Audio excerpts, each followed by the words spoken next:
Una madrugada en el Golfo Pérsico. Un operador de radar a bordo del USS Gravely clava los ojos en su pantalla. 14 nuevos contactos, pequeños, rápidos, todos convergiendo hacia el estrecho de Hormuz desde la costa iraní. Presiona el intercomunicador. Oficial de acción táctica, tengo múltiples contactos de superficie en marcaciones 045 a 090. Velocidad, 42 nudos. Patrón de formación consistente con embarcaciones de ataque rápido del CGRI. Silencio en el puente. 3 segundos. 5 segundos. Luego una sola palabra del oficial de acción táctica. Confirme. En menos de 90 minutos, la Armada de los Estados Unidos hundiría 20 embarcaciones iraníes.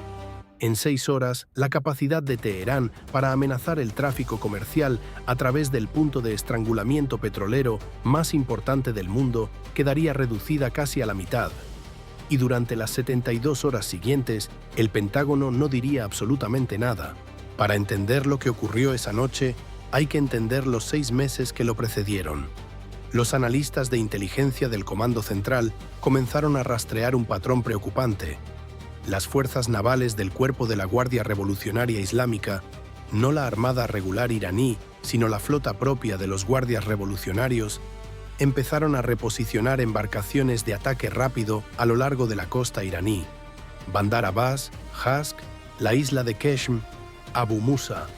No eran destructores ni fragatas, eran lanchas pequeñas, rápidas, prescindibles. Embarcaciones patrulleras tipo Bogam Mar y catamaranes C-14 de fabricación china, capaces de superar los 50 nudos. Cada una portaba misiles antibuque, minas o lanzacohetes. Individualmente, no representaban una amenaza seria para un buque de guerra moderno. En enjambres de 20 o 30, podían saturar incluso los sistemas defensivos más avanzados. Semanas después, las imágenes satelitales revelaron algo que encendió las alarmas en el cuartel general del Comando Central en Tampa. El CGRI no solo estaba moviendo embarcaciones, estaba construyendo nuevos refugios cubiertos, abrigos reforzados a lo largo de la costa diseñados para ocultar las lanchas de la vigilancia aérea. ¿Por qué esconder embarcaciones que habían operado abiertamente durante 2 décadas? La comunidad de inteligencia lo llamó preposicionamiento para operaciones de contingencia.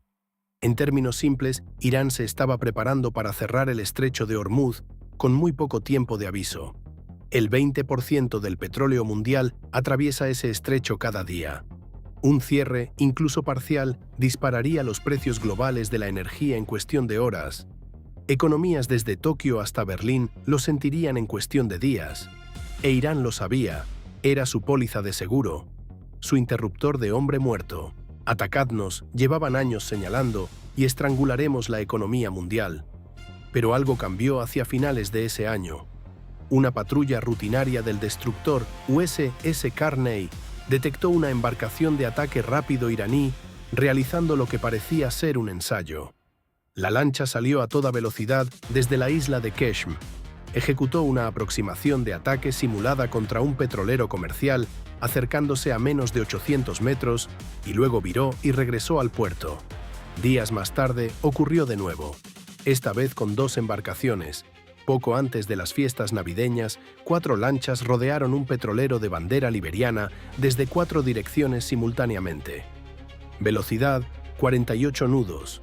Tiempo de cierre desde la detección hasta el punto de máxima aproximación, 94 segundos. La tripulación del petrolero no tenía idea de que estaban siendo utilizados como blancos de práctica. Revisé durante horas los informes de evaluación posteriores a esos incidentes y un detalle seguía llamándome la atención. Las embarcaciones del CGRI navegaban con sus transpondedores AIS apagados, práctica estándar para buques militares, pero también estaban interfiriendo el radar del petrolero.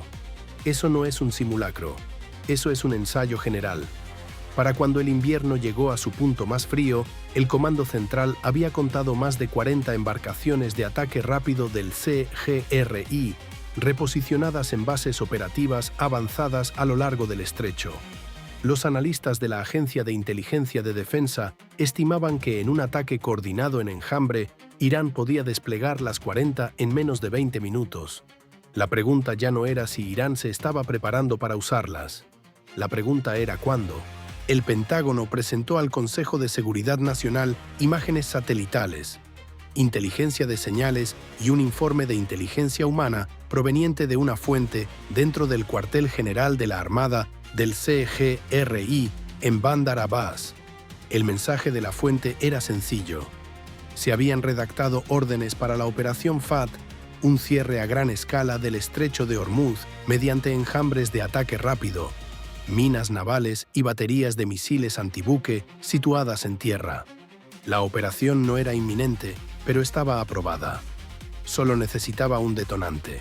La deliberación del Consejo de Seguridad Nacional se extendió durante 4 horas.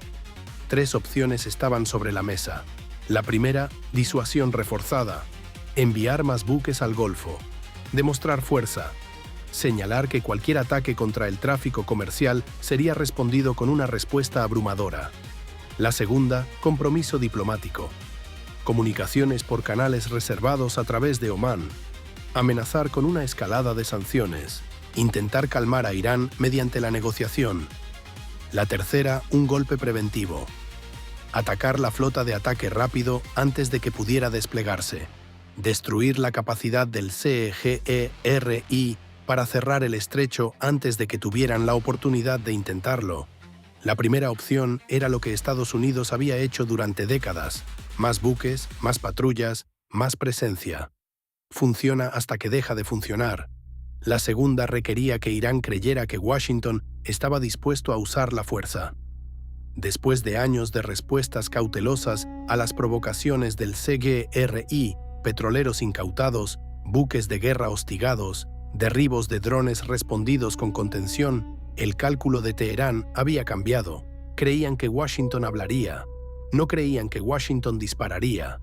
La tercera opción era la que nadie quería pronunciar en voz alta, porque los ataques preventivos contra las fuerzas militares de una nación soberana, en ausencia de un conflicto armado activo, acarrean consecuencias que se extienden mucho más allá de lo táctico. Consecuencias diplomáticas, cuestionamientos legales, el riesgo de una guerra a gran escala. El debate continuó a puerta cerrada. Mientras tanto, el CGRI seguía ensayando. Semanas después, 8 embarcaciones de ataque rápido realizaron un ejercicio coordinado en la parte oriental del estrecho de Hormuz. Esta vez no solo practicaban aproximaciones, estaban desplegando minas ficticias, dispositivos flotantes diseñados para simular la colocación de minas navales en las rutas de navegación.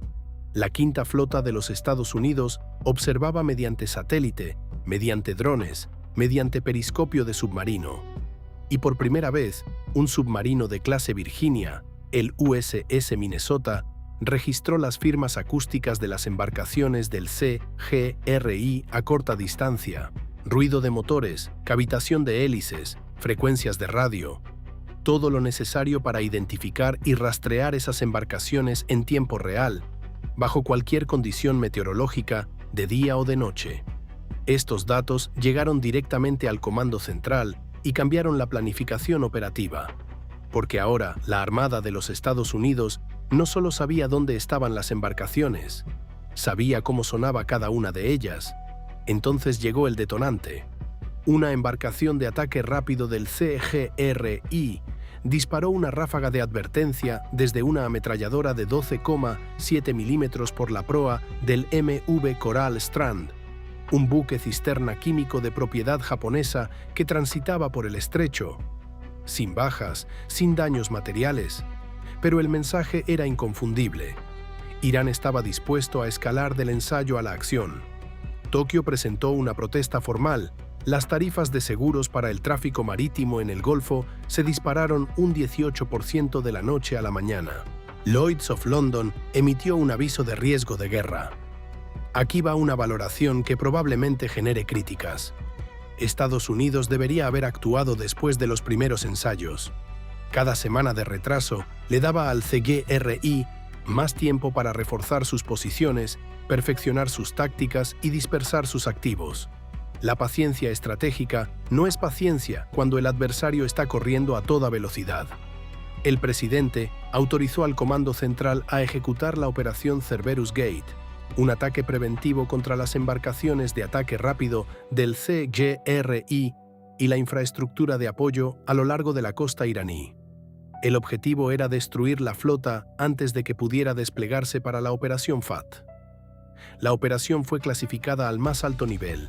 Menos de 60 personas en todo el gobierno estadounidense sabían que se avecinaba. La ejecución estaba programada para la noche de luna nueva. Máxima oscuridad.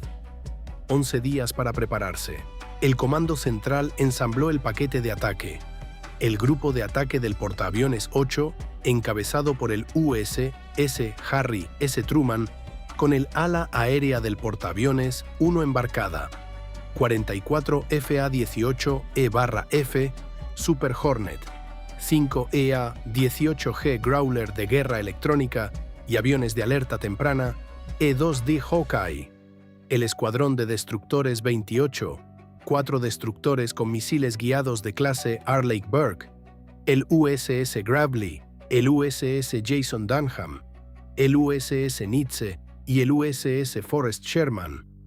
Cada uno llevaba hasta 96 celdas de lanzamiento vertical cargadas con una combinación de misiles de defensa aérea SM-6, misiles de crucero Tomahawk de ataque terrestre e interceptores de punto de defensa ESSM. Y bajo la superficie, 2 submarinos de ataque rápido de clase Virginia, el USS Minnesota y el USS North Carolina, portando entre ellos 24 misiles Tomahawk adicionales. El plan se articulaba en 3 fases. Fase 1, supresión electrónica. Los EA-18G Growler interferirían las redes de radar costeras iraníes y las comunicaciones, cegando las baterías de misiles antibuque situadas en tierra. Fase 2, ataques con Tomahawk. Submarinos y destructores lanzarían misiles de crucero contra los refugios blindados de embarcaciones, depósitos de combustible e instalaciones de mando y control. Fase 3. Combate de superficie. Los Super Hornet y los sistemas de artillería de los destructores destruirían cualquier embarcación del CGRI que intentara salir de las instalaciones sobrevivientes. El objetivo era total: eliminar la capacidad de ataque rápido de Irán en el estrecho de Hormuz en una sola noche. 4 días antes de la ejecución surgió un problema. Las interceptaciones de la NSA indicaban que el CGRI había comenzado a rotar embarcaciones entre refugios con un horario irregular. Los datos de objetivos recopilados por el Comando Central estaban parcialmente desactualizados. 3 de los 12 refugios de embarcaciones confirmados podrían estar vacíos la noche del ataque. Los planificadores se enfrentaban a una disyuntiva: retrasar la operación para reconstruir el cuadro de objetivos, o aceptar que algunas embarcaciones podían escapar a la primera oleada. Aceptaron el riesgo. El retraso significaba más ensayos por parte del CGRI, más posibilidades de que la operación se filtrara, más tiempo para que Irán dispersara aún más sus activos. El ataque continuaría según lo previsto. La noche previa a la operación, poco antes de medianoche en horario local, el USS Harry S. Truman ocupó su posición de lanzamiento en el Golfo de Omán, al sur del estrecho.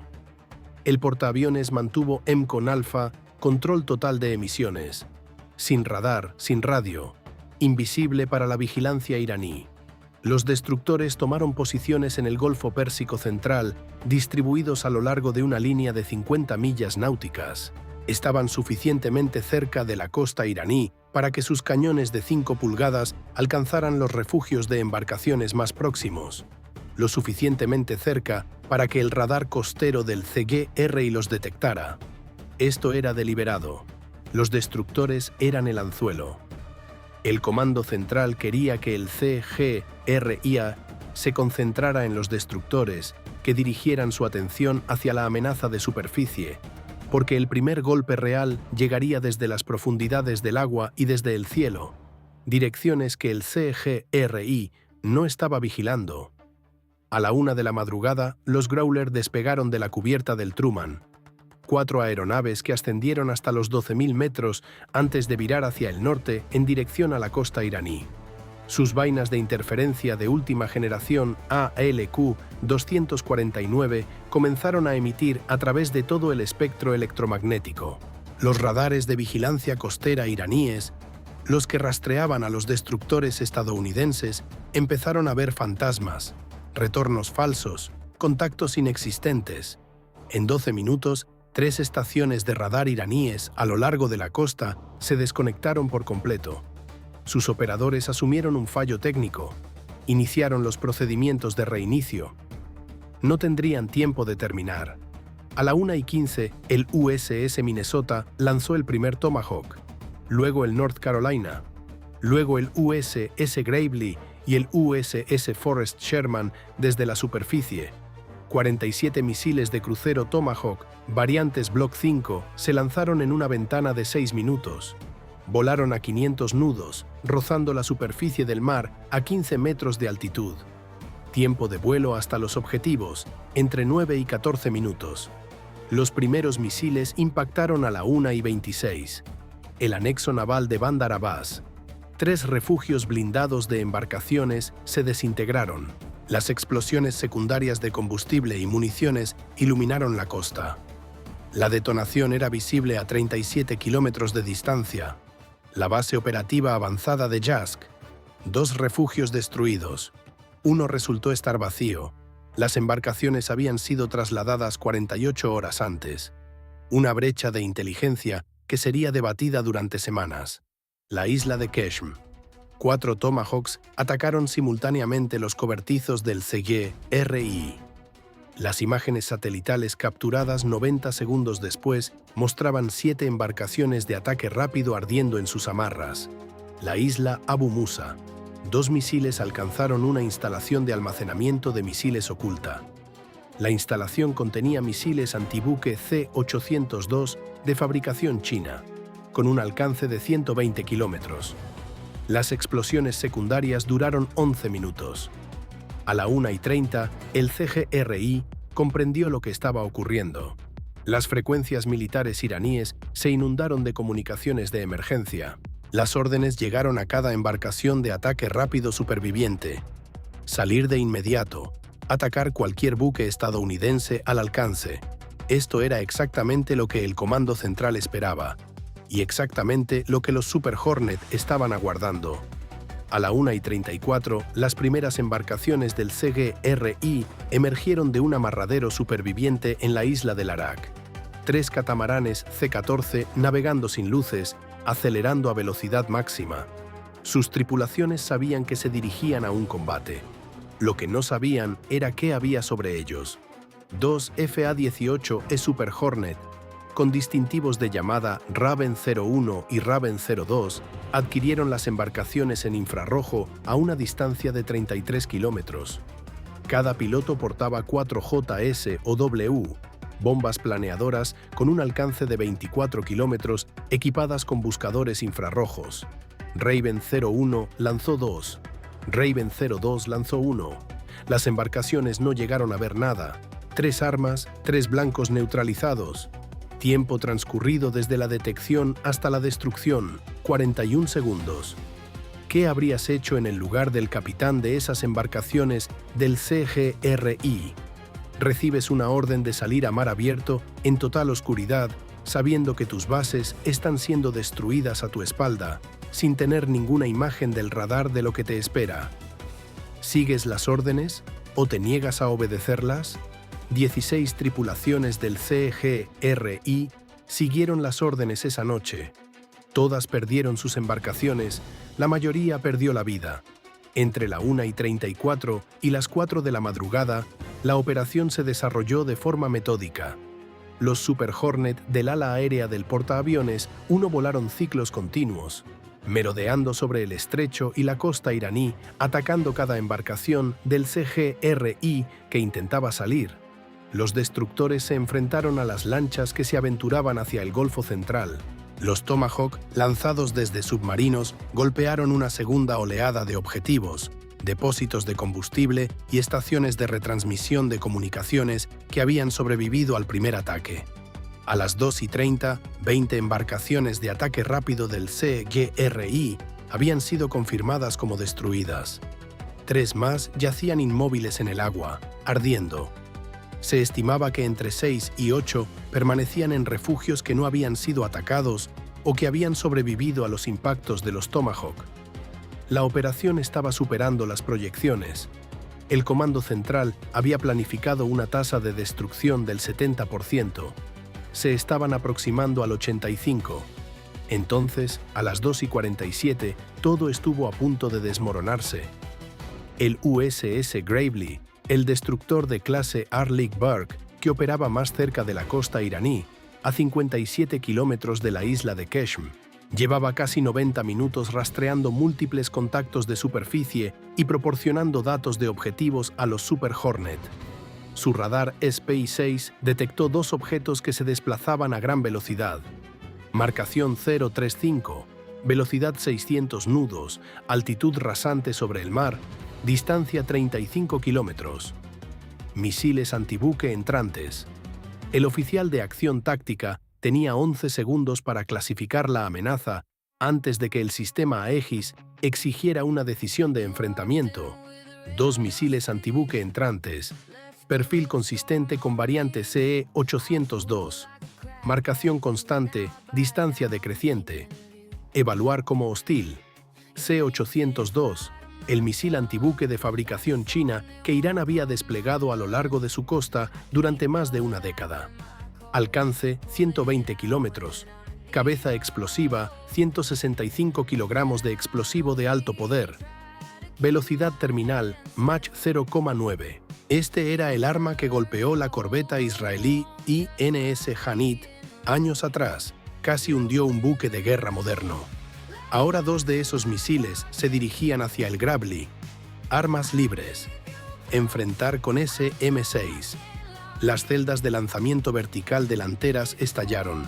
2 misiles SM-6 Block IA, cada uno con un coste superior a $4 millones, se lanzaron hacia las amenazas entrantes a Mach 3,5. El primer SM-6 interceptó al C-802 líder a una distancia de 13 kilómetros. La ojiva detonó. Los fragmentos se dispersaron por el Golfo en un destello brillante visible a simple vista desde el puente del Gravely. El segundo C-802 maniobró. Un desplazamiento lateral preprogramado diseñado para romper el bloqueo del radar. El SM-6 que lo rastreaba ajustó su trayectoria, pero el margen era extremadamente reducido. La interceptación falló. El misil pasó a 40 metros de la nueva trayectoria del C-802. Distancia al Gravely, 7 kilómetros. Tiempo hasta el impacto, 16 segundos. El sistema de defensa de punto Phalanx CIW-US se activó automáticamente. El sistema Block 1B de armas de cierre, un cañón Gatling de 20 milímetros y 6 cañones capaz de disparar 4.500 rondas por minuto. El radar rastrea. El cañón gira. El sistema está diseñado exactamente para este escenario. Una defensa de último recurso contra un misil que todo lo demás no ha conseguido detener. El Phalanx abrió fuego a una distancia de 1.200 metros. Una ráfaga de 3 segundos, aproximadamente 225 rondas de munición penetradora de tungsteno, destrozó la sección de guiado del C-802 y detonó la cabeza explosiva. A 1.200 metros del buque, la detonación de proximidad envió metralla a través de la superficie del océano. Una onda de presión golpeó la superestructura del Gravely. Las ventanas del puente en el costado de estribor se hicieron añicos. 2 marineros en la cubierta a la intemperie sufrieron heridas leves por los fragmentos volantes. El sistema de guerra electrónica SLQ-32 del buque se sobrecargó temporalmente por el pulso electromagnético de la detonación cercana. Un detalle que me quedó grabado de la evaluación de daños. El impacto de fragmento más cercano se encontró incrustado en el mástil delantero del buque, a 7 metros por encima del puente. Si ese C-802 hubiera detonado 50 metros más cerca, el Gravely habría recibido un impacto directo en su centro de información de combate. 50 metros a Mach 0,9. Eso es menos de una décima de segundo. La comandante del Gravely tomó una decisión. Continuó la misión. Los equipos de control de daños despejaron los escombros del puente. El SLQ-32 fue reiniciado. En 14 minutos, el Gravely estaba de nuevo en posición, rastreando nuevos contactos. Esa decisión de permanecer en combate con un buque dañado, ventanas rotas y tripulantes heridos sería citada posteriormente como el momento definitorio de la operación, pero también desencadenó un acalorado debate dentro del liderazgo naval. ¿Fue valentía o temeridad? Si hubiera llegado una segunda salva de misiles, la capacidad de guerra electrónica degradada del Gravely podría no haberla detectado a tiempo. Los disparos del C-802 procedían de un lanzador móvil en la isla de Keshm, uno que no estaba en la base de datos de objetivos del Comando Central. El lanzador había sido desplazado al lugar menos de 72 horas antes de la operación, oculto bajo redes de camuflaje en un pueblo pesquero. La inteligencia de señales había detectado una ráfaga de comunicación sospechosa procedente de la zona 2 días antes, pero fue clasificada como tráfico administrativo rutinario del CGRI, una clasificación errónea que estuvo a punto de hundir un destructor. Al llegar las 4 de la madrugada, la fase de combate activo había concluido. El Comando Central realizó la evaluación de daños de combate mediante satélite, drones y observación por periscopio de submarino. Resultados: 23 embarcaciones de ataque rápido del CGRI destruidas, 20 en sus amarraderos o en el agua, 3 confirmadas como inmóviles y posteriormente hundidas por sus propias tripulaciones, 4 refugios blindados de embarcaciones destruidos, 2 depósitos de combustible eliminados, una instalación de mando y control en Bandar Abbas inhabilitada. La capacidad de ataque rápido de las fuerzas navales del CGRI en el estrecho de Hormuz, reducida en un 40% estimado. Su capacidad para ejecutar la operación FAT, el cierre total del estrecho que habían ensayado durante meses, efectivamente neutralizada. Bajas estadounidenses, ningún buque hundido, ninguna aeronave perdida, 2 marineros heridos a bordo del Gravely, un misil Tomahawk que sufrió un fallo mecánico y se precipitó al Golfo sin detonar, recuperado posteriormente por el destructor USS Jason Dunham antes de que las fuerzas iraníes pudieran alcanzarlo. Y luego el silencio. Durante 72 horas, el Pentágono no dijo nada. Ninguna rueda de prensa, ningún comunicado, ningún briefing extraoficial. Los canales habituales que filtran información como una esclusa quedaron en silencio. Pero el mundo se dio cuenta. El tráfico comercial en el Golfo reportó enormes campos de escombros. Las tripulaciones de los petroleros fotografiaron restos en llamas a lo largo de la costa iraní. Los medios de comunicación estatales iraníes emitieron imágenes de instalaciones destruidas, pero en un primer momento culparon de ello a un accidente industrial. En cuestión de horas, todos los servicios de inteligencia naval del mundo estaban haciendo cuentas. La Royal Navy despachó al HMS Diamond al estrecho en lo que llamaron una patrulla de rutina, es decir, recopilación de inteligencia. La Marina francesa redirigió un avión de vigilancia. La Marina del Ejército Popular de Liberación de China envió un buque de inteligencia tipo 815 desde su base en Djibouti. Todo el mundo sabía que algo había ocurrido. Nadie podía confirmar exactamente qué. Al día siguiente, poco antes del mediodía en horario de la costa este, el secretario de Defensa ofreció una rueda de prensa. Confirmó que las fuerzas estadounidenses habían llevado a cabo operaciones defensivas contra activos de las fuerzas navales del CGRI que representaban una amenaza inminente para la libertad de navegación y el comercio internacional. No proporcionó detalles operativos, ni cifras de bajas, ni ninguna cronología. Respondió 3 preguntas y abandonó el podio. La ejecución táctica fue un ejemplo a seguir. Lo que resulta más revelador es el silencio deliberado de 72 horas. Con las imágenes satelitales y las redes sociales moviéndose más rápido que cualquier gabinete de prensa, el Pentágono optó por no decir nada y dejar que el vacío se llenara de confusión. Irán no podía cosechar una victoria propagandística porque no podía determinar el alcance total de lo que había perdido. Para cuando Teherán logró hacerse una imagen precisa, Washington ya había dado forma al relato a nivel internacional. Las consecuencias diplomáticas siguieron un guión predecible. China condenó el ataque como una escalada peligrosa y pidió una sesión de emergencia del Consejo de Seguridad de la ONU. Rusia respaldó la demanda de Teherán de una investigación internacional, pero entre bastidores, ni Pekín ni Moscú le ofrecieron a Irán lo único que realmente necesitaba: una garantía militar. La respuesta de Irán fue calculada. El liderazgo del CYRI declaró una venganza sagrada, pero no tomó ninguna acción militar inmediata. En cambio, activaron redes de intermediarios.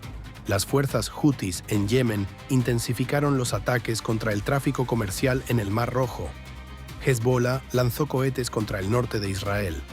Las milicias iraquíes atacaron con drones bases estadounidenses en Siria e Irak. La respuesta asimétrica, doctrina iraní clásica. Cuando no puedes golpear el puño, golpeas los dedos. El Congreso exigió sesiones informativas. El Comité de Servicios Armados del Senado celebró audiencias a puerta cerrada. Varios miembros cuestionaron la autoridad legal para un ataque preventivo en ausencia de un ataque armado contra fuerzas o ciudadanos estadounidenses. La administración citó la autorización de uso de la fuerza militar y las atribuciones del comandante en jefe contenidas en el artículo 2. El debate legal sigue abierto. Desde el punto de vista operativo, la Armada extrajo 3 lecciones de la operación Cerberus Gate. La primera: los lanzadores de misiles costeros móviles son la amenaza más peligrosa en el entorno litoral. Los disparos del C-802 que estuvieron a punto de alcanzar al Gravely procedían de un lanzador que no existía en la base de datos de inteligencia 72 horas antes. El Comando Central ha duplicado desde entonces la cobertura de reconocimiento, vigilancia e inteligencia de la costa iraní, con vigilancia continua mediante drones actualizada cada 4 horas. La segunda, el Phalanx C y doble. US salvó al Gravely, pero a una distancia que nunca debería haber sido necesaria. El fallo del SM-6 contra el segundo C-802 está bajo investigación. El análisis preliminar sugiere que la maniobra evasiva del misil se produjo dentro del radio de enfrentamiento mínimo del SM-6 para maniobras terminales. Se está desarrollando una actualización de software. La tercera, la flota de ataque rápido del CYRI, era una amenaza conocida desde hacía décadas. La Armada había realizado simulacros contra ella cientos de veces. Pero los simulacros siempre asumían un escenario reactivo.